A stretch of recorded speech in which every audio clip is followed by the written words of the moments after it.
Okay, to continue on from the first part, we just ended with me stopping at my last question because I couldn't skip.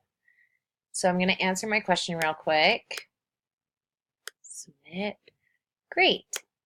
There you go. Beautiful pasta, al dente.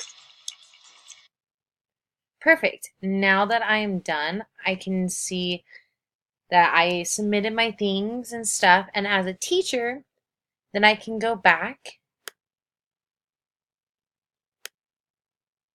and see that other students, so like me, have watched it and then grade, and then I saw it 10 minutes ago, and now I can export my grades, and it'll come up on an Excel sheet.